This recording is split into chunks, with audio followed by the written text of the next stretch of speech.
أهلا بيك في حلقة جديدة من قناة الجهنمي. أنا مجدي ماهر. حلقة النهاردة هنتكلم فيها عن إدراج الصور. إيه هي الصور وإزاي هنعمل لها إدراج وإيه هي الحاجات اللي هي الخاصة بيها. فالحلقة دي هنتكلم فيها عن إدراج الصور، وهوضح لك إزاي إن أنت لما تعمل إدراج للصور تقدر تعمل عليها بعض الإفكتات أو بعض التأثيرات بطريقة احترافية، بحيث إن أنت تظهرها في التقرير بتاعك. طبعا أنت فاهم إن الوورد ده برنامج، بدل زمان كنت بتكتب بالآلة الكاتبة، دلوقتي إن أنت بتكتب على الوورد، بحيث إن كان زمان لو حصل ان انت غلطت في كلمة او غلطت في اي حاجة في الصفحة نفسها بتعيد الصفحة من جديد. لكن برنامج الوورد كل اللي انت بتعمله بتعمل لها باك سبيس او بتمسح الحاجات الاخطاء اللي انت غلطت فيها قبل ما بتطبع، وبعد كده بتقدر ان انت تطبع. الموضوع بقى بسيط جدا وسهل، بدل الاخطاء اللي انت كنت يعني تداركتها في التايب رايتر او الآلة الكاتبة. حلقة النهاردة هنتكلم فيها عن ادراج الصور، وزي ما قلت انت هتعمل بعض التأثيرات عليها، ودي هتكون الحلقة اللي هي الخاصة بالجزء الأول. أنا يعني هعملها لك وتقدر إن أنت تتفرج عليها الجزء التاني، هتنزل لك فيما بعد. تمام، هي أنا بصور الحلقتين مع بعض. يلا بينا ندخل بالإنترو.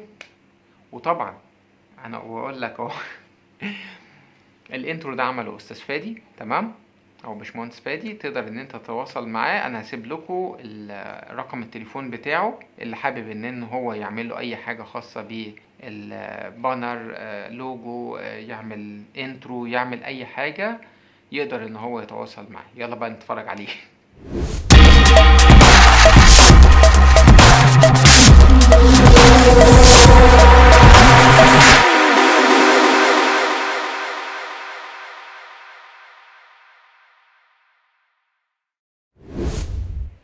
حلقة النهاردة هنتكلم فيها عن إدراج الصور في الوورد. لو انتوا شايفين الصفحة زي ما هي موجودة، في عندك من قائمة insert في حاجة اسمها pictures، أو اللي هي الصور نفسها. لو انت ضغطت على insert picture هتلاقي 3 اختيارات. أول اختيار اللي هو من خلال الجهاز، والستوك ايمج، والأونلاين بيكتشر، زيها زي الإكسل. اللي منكم شاف حلقة الإكسل هتبقى دي حلقة مشابهة للحلقة اللي هي الخاصة بالإكسل. اللي منكم ما شافهاش ممكن يتفرج على دي، علشان خاطر ان هي ايه، هتبقى فيها بعض الاختلافات الطفيفة. وبس انا عايز اقول لك على حاجة، ان برنامج الوورد شبيه ببرنامج الاكسل، علشان هي شركة واحدة ومجموعة واحدة من حزمة البرامج اللي هي مطلعة شركة مايكروسوفت. فاكيد هو نفس الفكر، يعني مش فكر تاني. هتلاحظ هنا في insert picture لو انت اخترت this device، هو باي ديفولت يا جماعة بيطلع على برنامج اللي هي بيظهر لك على فولدر البيكتشرز ده. بس طبعا فولدر البيكتشرز ده هو موجود فيه بعض الصور الشخصية اللي هي الخاصة بيا، فطبعا ايه، دي حاجة بتكون حاجة برايفت. فانا قمت عامل فولدر وسميته فوتوز، وجبت 3 صور من الصور بتاعتي الجميلة طبعا وايه، وقمت حاطه كده. واول لما بيفتح اللي هو لما بتعمل انسيرت للبيكتشر، هتلاحظ ان هو ايه، بيفتح لك على اخر ديستنيشن او اخر مسار انت حطيته، فهو ده اللي موجود فيه.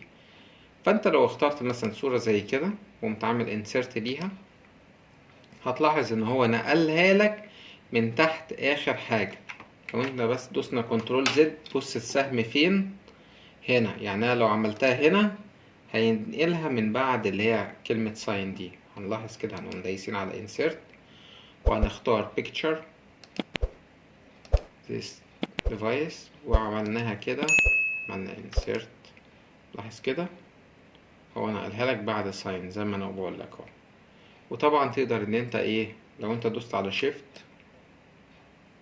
بحيث ان هي لما تصغر ما تظهرش بالشكل ايه،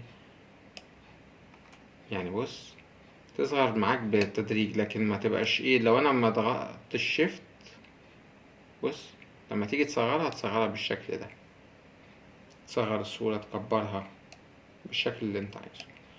وطبعا هنا الجزئية دي من الأجزاء الجميلة جدا في البيد لاي اوت اوبشن، تقدر ان انت تختارها. في عندك حاجة اسمها تايت دي اللي هي تقدر ان انت تحركها كده وتظهر وسط الكلام بالشكل الجميل ده. بص، مجرد ان انت بتحركها بتظهر لك بالطريقة دي. كل حاجة ليها اوبشن للحاجة بتاعته. ودي سكوير، ان هي تبقى ظاهرة بالشكل ده على شكل مربع وليها محاذاة، والكلام اللي هو اللي حواليها بالطريقة دي. وبيهايند تكست، ان هي تظهر ورا الايه، ورا الكتابة نفسها. وطبعا تقدر ان انت تكبرها بالشكل ده بحيث ان هي تظهر لك بعد الكتاب. بس دي طبعا تختلف عن الووتر مارك. اللي منكم فاهم يعني ايه ووتر مارك، اللي هي بتبقى فيه حاجة هنا ظاهرة ووتر مارك، دي بتختلف تماما عن الووتر مارك. عشان بس ايه الناس ما تخلطش الامر بين اللي هي behind text والووتر مارك. طبعا لو انت قمت جاي هنا وin front of text، لو انت ضغطت عليها هتبقى هي فوق ايه، فوق الكلام. يعني هي دارت على الكلام، ملهاش علاقة بيه، هي دارت على الجزء اللي هو موجود فيه الكلام. زي ما انت شايف انا حطيتها هنا، هي دارت على الجزئية دي، حطيتها هنا دارت على الجزئية دي. خلينا نختار وليكن اللي هي التايب زي ما انت شايف كده، او نختار through.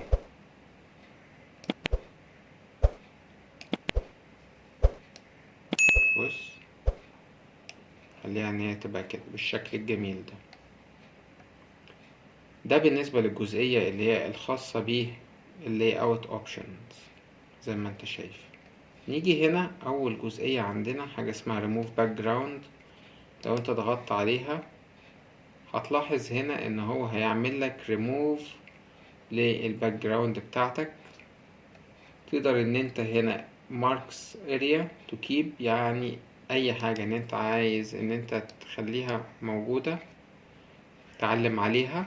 طبعا الجزء اللي هو باللون اللي هو ده هيتشال، بخلاف ذلك هيبقى يعني بعد لما اخلص هتلاحظ ان هو ايه اتشال. انا طبعا بعلم على الاجزاء اللي انا ايه ده انا عايزه، فاعلم عليه ان انا عايزه.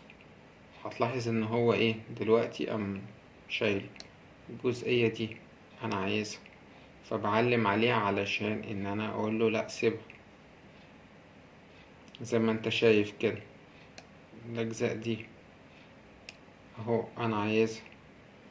كل الاجزاء اللي ظاهرة هي دي اللي هتظهر، الاجزاء التانية هتختفي. زي ما انت شايف كده انا مش عايز الجزء ده، انا غلطت وقمت ايه معلم عليه، لا انا عايز اشيله. هتلاحظ كده لا mark area to remove اهو، فهيعلم عليه فيخليه باللون الايه البيربل او اهو to remove. وناقص اخر حتة اهي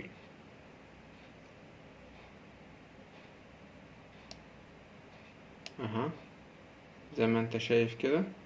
بس خلاص حلو كده، جميل جميل. تقوم عامل keep changes. لاحظ كده الصورة عملت ايه.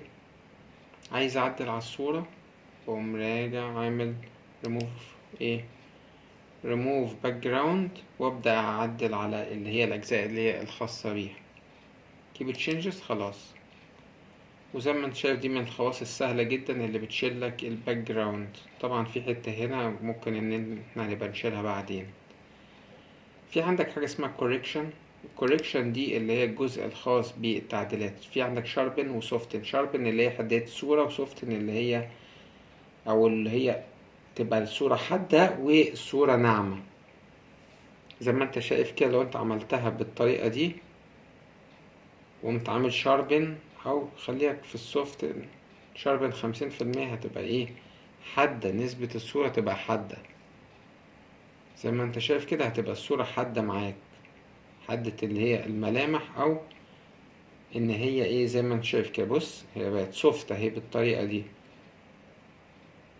عايزها تبقى حادة. شاربن اهي، اعملها شاربن. بص الصورة هتبقى عاملة ازاي. بص بقى فيها حدية في في اللي هي ما مفيهاش فيها اللي هي ايه النعومة في الصورة. وطبعا هنا البرايتنس ان انت تقدر ان انت تعملها تبقى، خلينا بس ان احنا نرجع الصورة زي ما كانت، شاربن 0% اهي، فترجع الصورة زي ما كانت، وفي نفس الوقت ان انت ايه تغمق وتفتح فيها. البرايتنس والكونتراست، برايتنس اللي هي السطوع، ان هي تبقى الصورة تزود الإضاءة السطوع بتاعها، والكونتراست اللي هي الفرق بين الأبيض والأسود. فكل لما بتعلي الكونتراست بتظهر بالشكل اللي هو ايه، مثلا كونتراست اهو 40%، بتظهر بتعمل حدية في الصورة بين اللي هو اللون الابيض والاسود. يعني انت ممكن تخلي البرايتنس 0 زي ما انت شايف، بس الكونتراست تخلي، بص الكونتراست انت عليت الفرق بين الابيض والاسود هنا، تمام. فده الفرق ما بين الاتنين. يعني هنكمل الحلقة القادمة، نكتفي بهذا القدر عشان بس ما يبقاش حلقة طويلة. وزي ما شفنا الفيديو تمام، وطبعا اللوجو اللي عمله استاذ فادي، يا ريت لو حد يعني عجبه الفيديو ان هو يضغط لايك ليه. ولو انت عايز تشوف بعض اللي هي يعني تخش كده دور بقى على شوية حاجات كده في القناة، يعني دور لك كده هتلاقي عندك اكسل، عندك حاجات خاصة بجوجل شيتس، عندك حاجات كتير قوي تقدر ان انت تتفرج، حاجات خاصة باليوتيوب اللي يعني مش عارف اقول اتفرج عليها تمام، وهتستفاد ما تقلقش هتستفاد. حاجات خاصة بالمبتدئين وحاجات خاصة بالمحترفين. لو انت شايف ان انت يعني مستواك متقدم وكده، ممكن ان انت تتفرج على الحاجات الخاصة بالمحترفين، مش شرط تتفرج على الحاجات الخاصة بالمبتدئين. سيب الحاجات الخاصة بالمبتدئين دول للناس الغلابة اللي هي لسه بتبتدي في البرنامج مثلا الوورد او الاكسل. وطبعا لو في اي حاجة انت عايز تسأل عنها اكتبها لي في تعليق، انا هرد على حضرتك. لو الموضوع تطلب يعني حلقة هعملها لك. سلام.